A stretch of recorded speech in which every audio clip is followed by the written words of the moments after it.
sitting here this morning and we are just digging and digging and digging through F-150s. So I desperately want a rear hit or a front hit. Needs to be 5.0 preferably. Let's see here. It needs to be 5.0 if it's a front hit because of the wiring. I want to make sure I have all wiring, radiators, AC condensers, fans, everything the exact same. And we can take any rear hit as long as it's either a long bed or a stubby short bed. So I'm just trying to find one and jump on it, man, because as soon as I get another parts truck in, then I'm ready to go to work, ready to find one. So we're branching out way past Maryland, Pennsylvania, Florida. I'm going pretty far out this morning, working my way towards that way to try to see if there's anything up for sale on Thursday or Friday. We just snagged these. I still do rims for whole rims for $200 a set of 4. That's normally what I do. Told this gentleman that I'll clean these up and spice them up a little for $300. So a little extra on these just because of stuff like this. All we're going to do is go through here with the grinder and we're going to gently smooth this rough stuff out, and then we'll smooth the rest of it out by hand. All this brown stuff is actually just surface. It's on the surface. All we got to do is kind of smooth out these chips a little, clean up these lips. Gentleman wants to paint them. Factory wheels, wants to put them back like they were from the factory. Let's get them cleaned up. All right, got this little AVO. I'm gonna pull this between coats, painting. So you can see that hinge is pretty crushed in. So now, unfortunately, let's see here. That hinge is straight. That hinge is rolled in. Normally you would weld a plate here, okay? And you would pull that all back out and do all your body work and all that stuff. But we're not gonna do that. That's not the name of the game here. All we want is just to roll this back around so when your door hinge goes on there, it sits straight. This is a freaking AVO. You don't get carried away. I've talked about this in the past, you know, too many people, let's move that down. Too many people get carried away and forget what they're doing, and that's why people can't make money doing salvage. So all we're trying to do is just roll that around and back out. All right, let's move this ram a little bit. So we're just gonna pull that thing around. Now if she comes out too far, then I can just simply hit it in with a hammer. I think that looks pretty straight though, right there though. There to the top. That's our top. That's our bottom. We're looking at the plates. I don't think that's bad at all. Well, no, needs to be tightened up and moved at a little bit more of an angle. This time I think we're gonna hook it to this side. Now that should be an aggressive enough angle. Oh yeah, so that roll that plate right on around, right where we need it. Let off of it. No, actually that's about right looking at the top.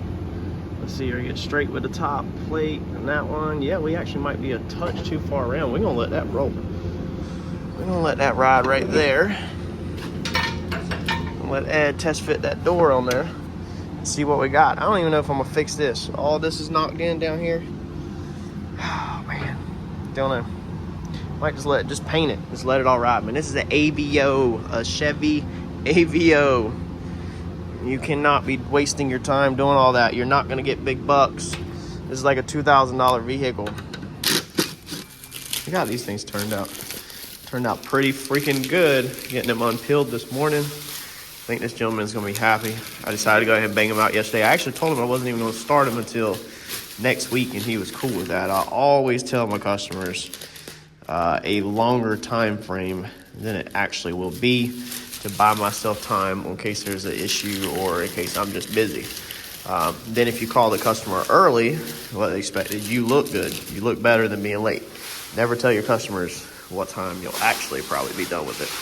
So I think these things turned out freaking amazing, man. You can still slightly see where we grinded it. I mean, you could have did primer work on this and sanded it and everything if you were doing it at your house, but I had spoke to this gentleman in the parking lot and knew that these things didn't have to be 100% perfect. We got a little run, I think, way down there. Look at that. Way down there. You'll never see it. Besides that, there was no runs on this. This thing actually turned out pretty good. I can't remember which rim was beat up bad, but the only thing that's left now is little tiny nicks like that I missed. I would have got that if I would have seen it. But these rims are just so beat, you couldn't do it. This right here, we did some heavy work too. You can kind of see the distortion in the metallics.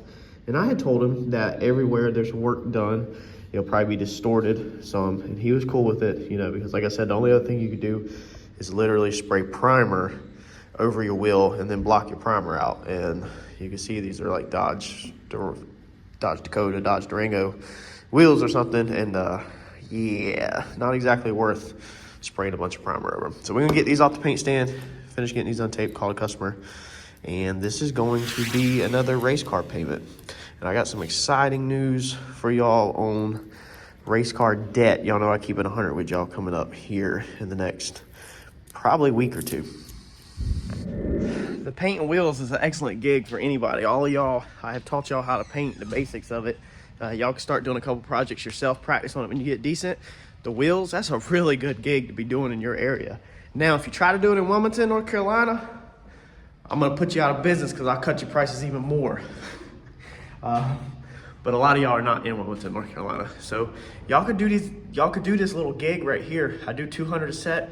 This one I had to do a little bit of hand sanding and stuff, so I did for 300 for this set because of the extra work.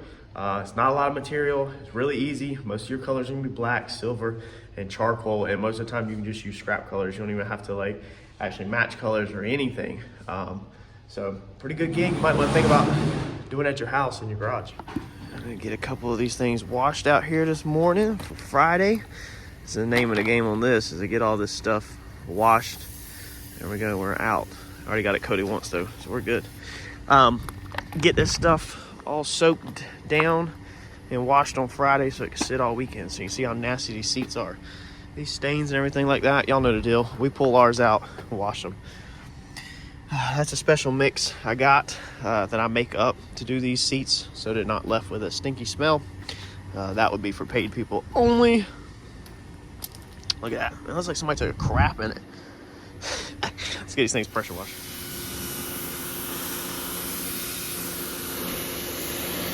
Look how nasty that is. This is like my favorite part of seat washing. Alright, let's stop playing around. Let's get this thing washed. Alright, finally Friday, right, y'all? So we are back at the house. We are going to try to fix a couple things today. We'll climb underneath here. And we are going to try to fix these 4-link bars. So if you recall, in the past videos I have showed that when this car is fully extended, the lower arm is actually pretty much straight. So it's really bad. We need to get this lower arm, unfortunately, where it's down more towards the ground. That way when it's fully extended open, it does not bind up. So we're going to unbolt this bar and pull the heims out of it and run this to Southern Metals up the road and go get a piece to scab this thing and extend it. So they got all these boxes and just random stuff. You know, it's digging in here and seeing these nuts.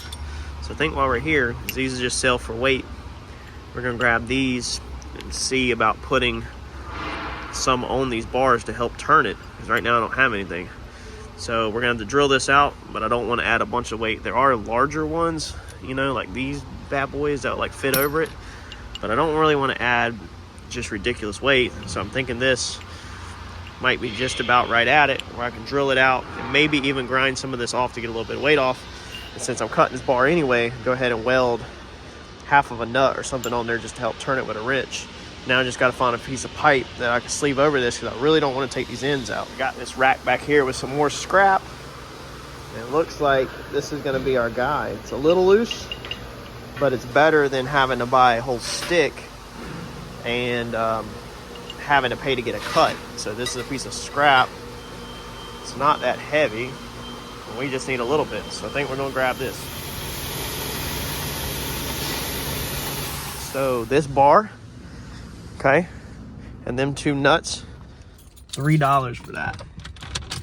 And that whole piece of steel tubing and 2 nuts, $3. Man, I'm telling you, I know a lot of people don't have places like this around them, but if you're near Wilmington or in Wilmington, or you can make the drive up to Southern Metals wholesale warehouse and you're doing a race car, that's the place to be, man. As long as you can make stuff work and you're not looking for an exact like type of material. And sometimes they do have a certain type of material, but I mean the type of stuff we do, you know, we're budget builders. I can't call myself a racer because I have a blowed up motor, but budget builders, and we just find whatever scrap piece we can and make it work. You know, they sell brand new stuff, but I ain't for the brand new stuff. If I don't have to buy it, I'd rather buy that scrap.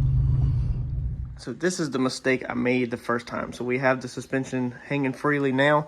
The first time I kind of just did it. I don't even remember how we did it. I think, I don't even remember. I don't even want to lie. I've cut this down to 1 inch, and then this 2 inches, because eventually we're going to put that nut on this one. I got to get that nut bored out first though. So now what I'm going to do is I'm just going to set this. I want this one kind of up as much as possible, maybe like that or so. I'm going to measure that, and then I will probably cut a piece of pipe, tack it, and then we will sit the weight of the car back on the rear end and see how long or how far down they sit like this when the car is at ride height, because that's what we're kind of trying to figure out right now at the moment. So let me get a pipe cut for that. All right, so change of plans as always. Sometimes the problem is in life is that we just don't think. You gotta stop and think. So here's our old anti-roll bar links, and this is the size that the heim joint goes in. So it looks like this when it's all together. Okay, man, I'm making a mess. So I was going to sleeve it, you know, I left a little bit on this side, and I was going to go over top of it. And so the bar that we just ran and got was this side to go over top of it. Now I started looking at it, and I was like, dude, I was like, that's ridiculous, man. I was like, that just looks flat out stupid. It's unneeded weight. I was like, the shaft of the actual heim joint is like, or more than half, you know, or it's I don't know, what is that, 40% of the size of the freaking outer bar. I was like, that don't make no sense. Then your link is points right here. I was like, so this is just unneeded weight. It's gonna look stupid. Everything, you got to drill out them nuts, you know, to make it fit over this thing. It's just all around just a dumb idea. And when I went there, I didn't even think about going on the inside of it because I figured it'd be too small. But technically, if you go on the inside of it, then you're the same diameter as the actual sleeve or the end piece that the heim joint goes in. So it'd be perfectly fine. So that's what we're going to do. I already had some of this left over off my steering shaft. This is the same thing that I used on my steering shaft. I don't know how thick that is, but it's a pretty good size. So it actually fits in there pretty good. So this is what we're going to do. This is going to be way better. And then basically this is the same size as this. So in theory, all you're doing is just sleeving your ends kind of to that. And then we're going to slip the nut over. This nut actually goes over perfect over that tube. And then we'll weld the other one on this end. So it's going to be a little less weight. And I think that this bar right here is plenty strong enough for this little weak car of mine. So that's what we're going to do. Didn't even need to go to Southern Metals. Literally went all the way there just to get 2 nuts. Now what it pretty much equal to. And I started drilling that one, and that thing is just a freaking nightmare to drill. Guess it's probably like hardened steel or something. But hey, got $2, $3 worth of bar. So I'm gonna get these cleaned up. I just figured out, I just test fitted it in there to figure out my length, and it looks amazing, I think. So we're gonna clean these up, tack weld them, and then put them in, confirm that's what we want. And if that's what we want, we'll put them on the bench and burn them all the way in, and I'll show y'all when we get done. So that's what it would look like at ride height. I'll have to put this on the ground to actually show y'all. And then we'll jack it up. And that's what it would look like fully extended. So I like that angle fully extended. I think that would work a ton better than before. One more time. That would be ride height angle. So you can see bottom of the tire. It's definitely nowhere near touching the ground or anything crazy like that, even though we know that it won't. So I like this setup a whole lot better. I think that's right. All right, so that's how it ended up looking all installed. Okay, so we got the nut welded to there, and then the other bar, and the top is scabbed in like that. Now they're fully turned in right now. They can easily be turned out and spread open. I think that's a good angle. I really like that angle. What we are going to work on tomorrow. So tomorrow we're actually going to work on getting the wishbone in this car finally. So there's still a small checklist on things that need to be done. And one thing was to fix these links before hopefully, you know, the car's back up and running, because if not, it'd have to be taken care of later. And then that's off the checklist now. And then one of the other items, there's a couple small items on there. One of the other items was finally do this wishbone. So I have been putting this thing off, thinking about it, and come out here tonight and think I have a game plan for tomorrow. So we're gonna tie it into the front 4-link brackets. We're gonna add another bar that goes off the 4-link brackets to the drive shaft hoop on both sides. A shorter bar like this, it would go on both sides like that. And then we are going to tie the 4-link up front, the 2 up front, and then the single we're gonna tie in back here below the rear end. So I got it laid up here on the bench. Basically, we're gonna use these universal motor plates that I have. They're the exact same hole diameter as this. And then these, we're gonna lay these flat. So these will be laid flat. This one will be laid like that. We should have plenty of slide in and out. And we're gonna tie these up front. Literally, it's gonna go in the car just like this. Tie these up front like that, and we're gonna get rid of that diagonal bar. So make sure you stick around, because that should be the next video out, is doing the wishbone on this car. Like, comment, subscribe, share, you know all the good stuff. Smash that bell button if you already haven't, and I'll catch y'all in the next video. Thanks, y'all.